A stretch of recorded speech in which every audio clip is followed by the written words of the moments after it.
Hi friends, my name is Tammy and this is my booktube channel, Believe in Yourself.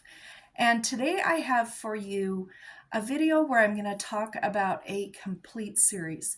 This series has 12 books. It is a finished series, and the series is called True Colors: Historical Stories of American Crime. Now, each one of these books takes place somewhere between the late 1700s up until the early 1900s, and each story is focused on one situation that happened in the past. And it is a true crime that really did happen, so the book is based around that. And the nice thing about these books is they spend the whole book, talking about the mystery. You're trying to learn about it and learn about the crime and everything.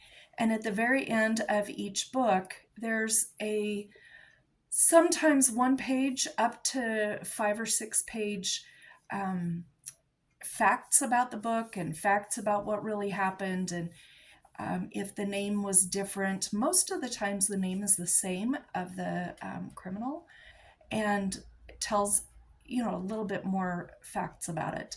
And I really enjoyed this series. Every time I'd read a book, of course, then I had to get right onto Google and look at the pictures of the criminals and see who some of the victims were. Also, on some of these books, the victims are all listed at the end too. I thought that was quite nice because to have a tribute towards the people that were killed because of these crimes. This is a Christian fiction series, and for the most part, I think they're very well written. They're not too filled with gory details. There is one book that is very difficult to read, and I will talk about that one last. But I think there's 12 books in the series, and I have all but one of them, and I've read all of them, but I'm going to go ahead and talk about each one. I'm going to talk about them just a little bit, just to give you a little taste of what each book is. Now, the first one I'm going to talk about is by A.D. Lawrence, and it's called The Purple Nightgown. And I have notes on the back here, so forgive me if I have to look at them while I'm holding the book up. But this one, we are following Stella. She has nonstop headaches, and she reads a book called Fasting for the Cure of Disease, and she decides to go to this lady's health spa that is supposed to help women with headaches. And the lady that owns it, her name is Linda Hazard, and she gets to this health spa, and the cure is to starve the women, and they cannot leave also once they're there. And she is not allowed to leave when she wants to. I will say in all these books too, there is a little bit of a romance that plays a very, very, very small part of the story, but there's usually a guy involved also that's trying to help save our woman, our main character woman, and she is stuck in this health spa. Now, this really did happen. If you look up, her name is Linda Hazard on Google, you'll find all sorts of information, and I really, really enjoyed this book. Actually, I enjoyed all of them except for one. The second one I want to talk about is called The Pink Bonnet by Liz Tolsma.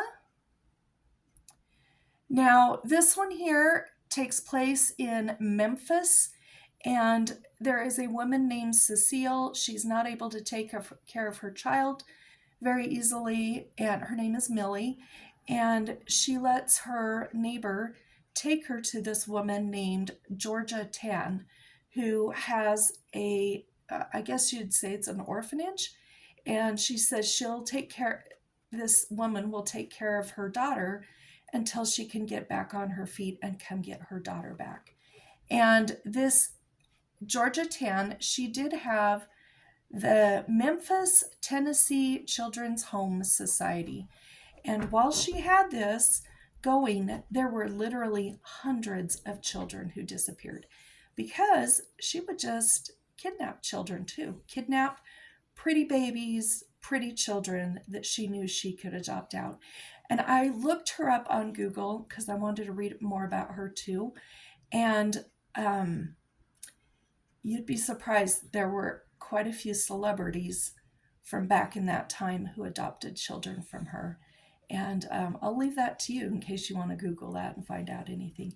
Also, there is a book called Before We Were Yours by Lisa Wingate that also talks about this woman, Linda Hazard. And this was a very good book. This is the first one I read, The Green Dress by Liz Tolsma. And this was recommended to me by my mom and dad. My mom had read it and said it was great. And so I went ahead and read this.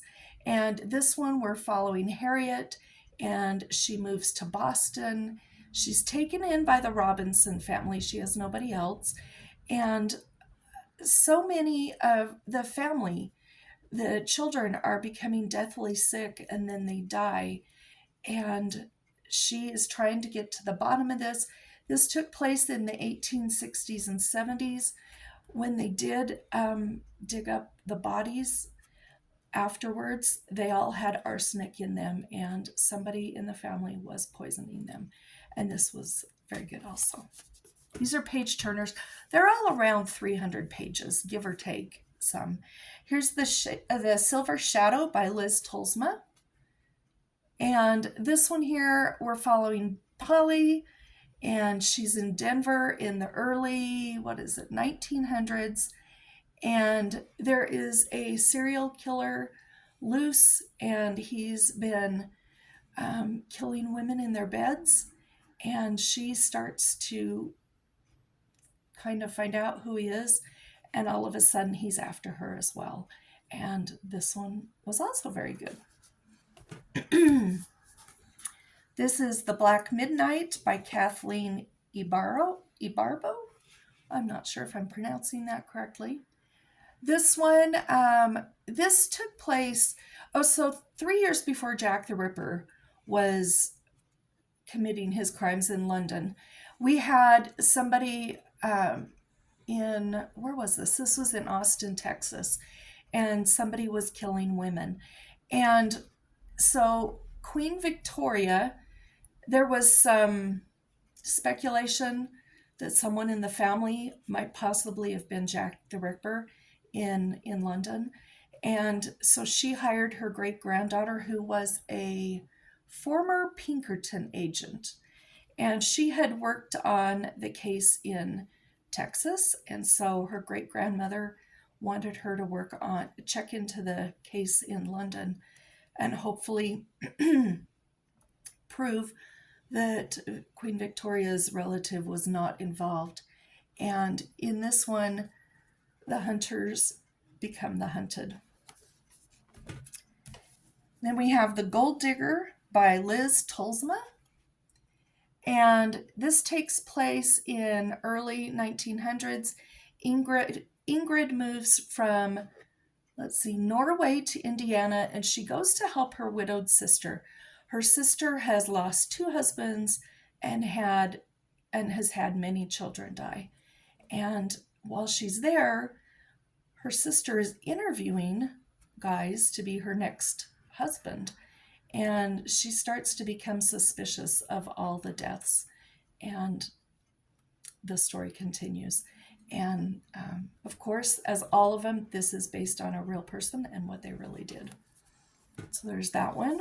We've got The Gray Chamber by Grace Hitchcock.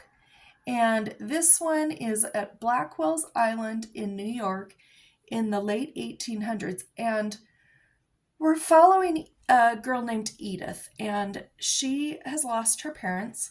They have passed away, but she has inherited quite a huge fortune. And her uncle is in charge of the money until she turns 25. And she will be turning 25 soon. And so the uncle puts her in a women's insane asylum, because that's what men could do back then. And while she's there, she meets Nellie Bly, who's an undercover journalist. You've probably heard of Nellie Bly. And she, Edith, cannot get out of there because her uncle has put her in there. And Nellie is having a bit of a struggle getting out also, because she's there undercover, and this is their story. The White City by Grace Hitchcock. Now, this one follows the Chicago World's Fair in 1893, and we're following Winifred, and she sees what she thinks is a woman being kidnapped.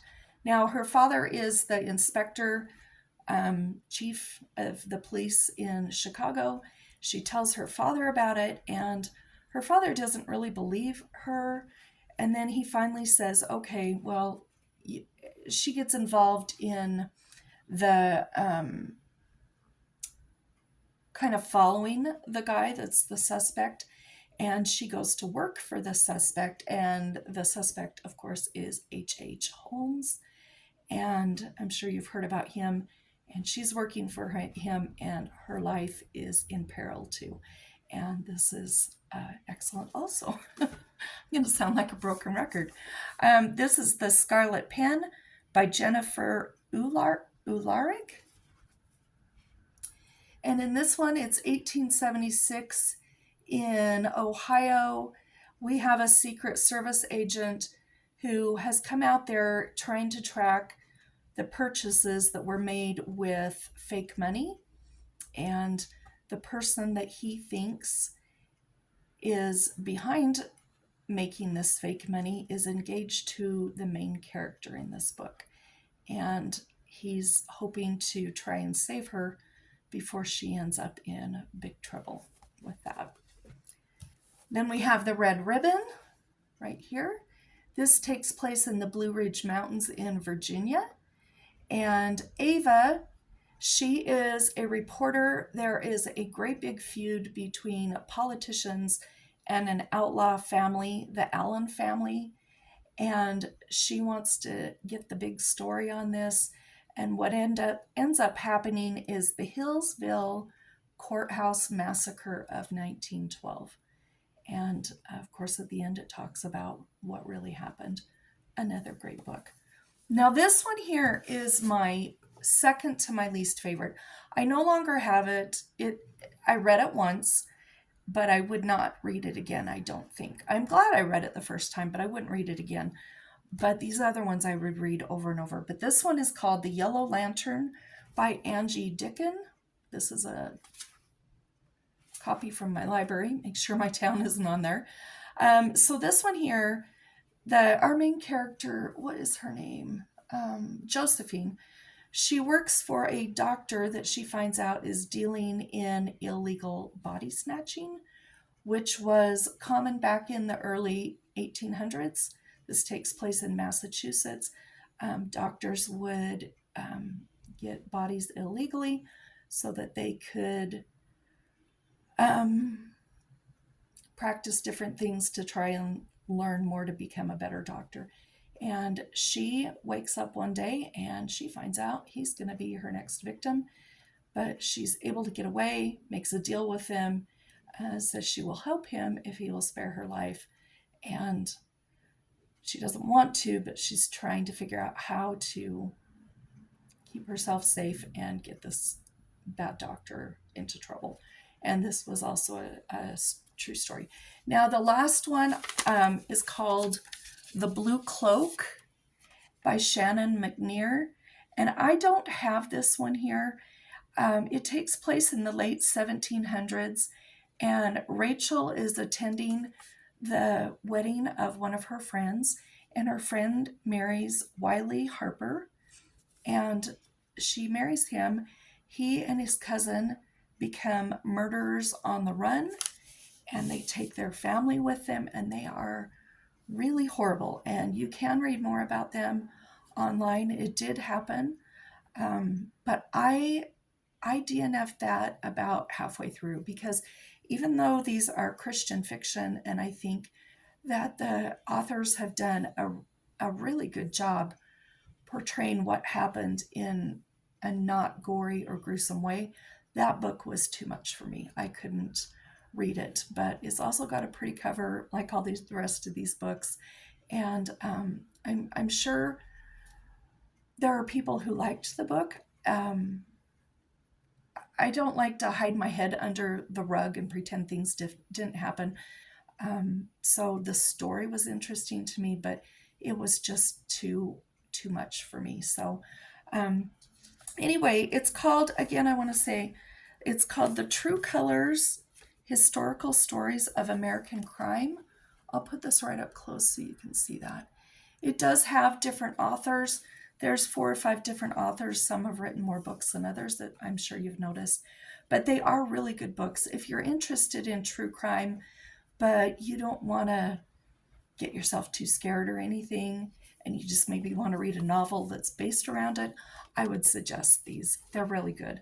So I thought I'd share that with you, and I hope you're having a great day. We'll talk to you in the next video. Bye-bye.